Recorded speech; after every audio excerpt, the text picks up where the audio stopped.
यार उमैर, एक नेक काम करना है। क्या तुम मेरी उस काम में मदद कर सकोगे? हाँ हाँ बहुत ज़रूर, बताएं क्या काम है। यार उमर, मैं तुम्हारी नगीन बाजी किसी बहुत अच्छे स्कूल में पढ़ाती है। वो एक बच्चा है, उसका एडमिशन कराना है। तुम्हें तो पता ही है आजकल कितना मुश्किल है एडमिशन। और उस बच्चे के माँ बाप बहुत परेशान है। बड़े नेकी का काम है, बहुत गरीब लोग हैं। हैं? जी बॉस, मैं कह दूंगा, आप सिर्फ नाम बताएं। अरे यार, तुम्हें तो उमर हर चीज की जल्दी होती है। यहाँ हर काम सलीके से होता है। तुम ऐसा करो कि मुझे अपनी नगीन बाजी का फोन नंबर दे दो। मैं उनसे खुद बात करूंगा, टाइम लेके स्कूल चला जाऊंगा। बस तुम उनसे कह देना कि बरकत साहब फोन करेंगे, तो बस उनसे बात कर ले। हैं? और हाँ, इस बात का जिक्र अपने घर वालों के सामने मत करना। उसकी वजह यह है कि मुझे हर एक की इज्जत का ख्याल रखना पड़ता है। अगर तुम्हें पता है, लोग फिर बातें करते हैं इधर उधर, समझ रहे हो ना? बॉस नहीं बताऊंगा।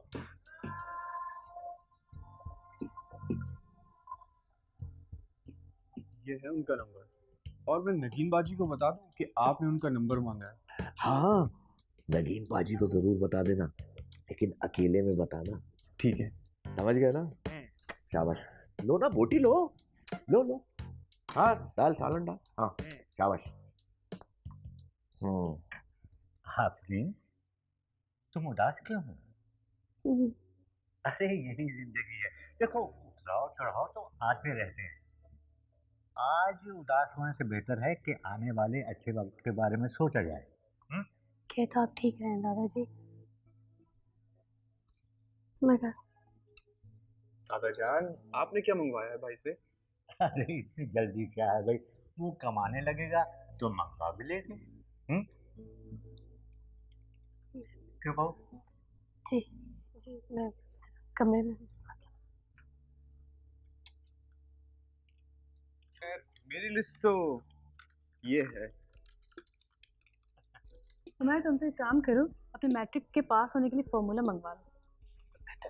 और तुम एक काम करो, कंप्यूटर क्यों नहीं मंगवा लेती तारीख याद करने के लिए?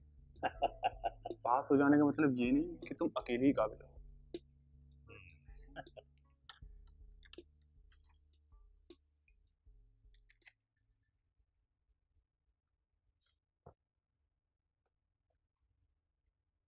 मुझे इस तरह जमाल का जाना अच्छा नहीं लगा। लेकिन हालात ऐसे हैं कि कुछ कर भी नहीं सकते। बढ़ती हुई महंगाई और ज़रूरतें यही कहती हैं कि वेन्यूज भी बदलते रहना चाहिए। अब आप उमेर की हरकत को देख लें। पढ़ाई छोड़कर वो, क्या नाम है उस लफंगे का, बरकत, बरकत की दुकान में जाकर बैठने लग गया। ये बरकत कौन है? बरकत, वो लफंगा स्टेट एजेंट, वो पिछली सड़क पे जिसकी दुकान नहीं है वो। अच्छा, आफरीन वो लफंगा है? पता नहीं, जमाल कहते हैं, मैंने भी कह दिया।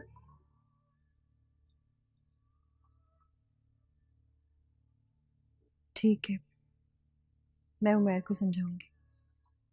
लेकिन अगर आप बात करेंगी ना, तो फिर आप ये भी समझाइएगा कि वो पढ़ाई शुरू करे। पढ़ाई छोड़कर बैठा हुआ है। अब इंशाल्लाह ताला सब बेहतर हो जाएगा। जमाल की दुबई की नौकरी से सारे हालात, सारी मुसीबतें सब ठीक हो जाएंगी। आप बस उसको बोले कि पढ़ाई शुरू करे। हम्म,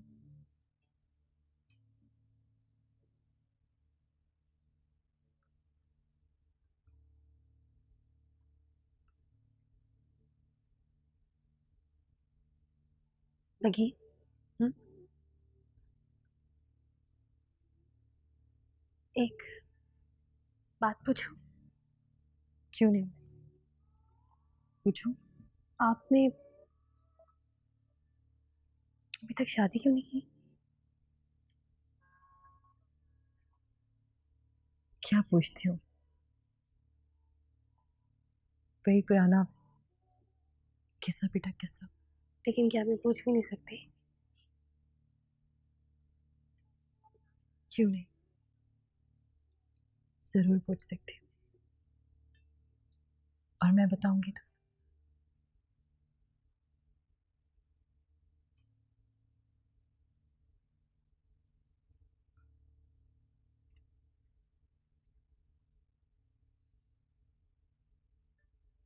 शायद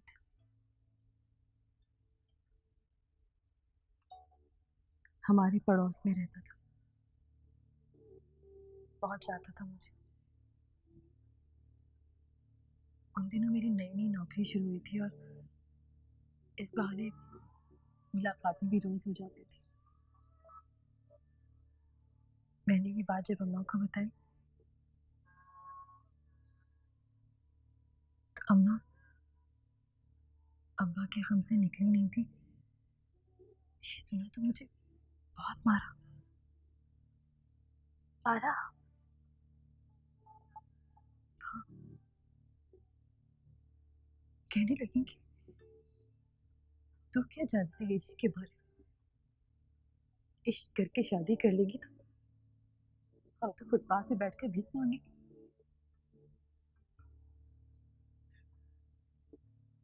फिर फिर शाहिद ने मेरा बहुत इंतजार किया, 5 साल तक शादी नहीं की। उसके बाद वो चला गया पाकिस्तान से। कहाँ गया कुछ नहीं पता।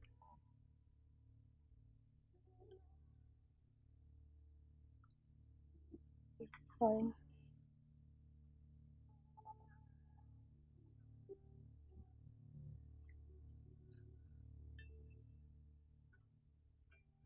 उसके बाद बहुत सारे रिश्ते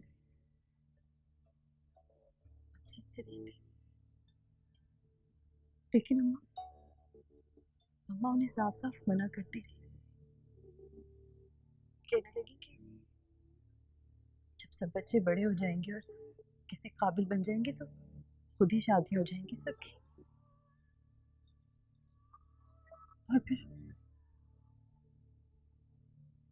मैंने भी इसी तरह रहना सीख लिया।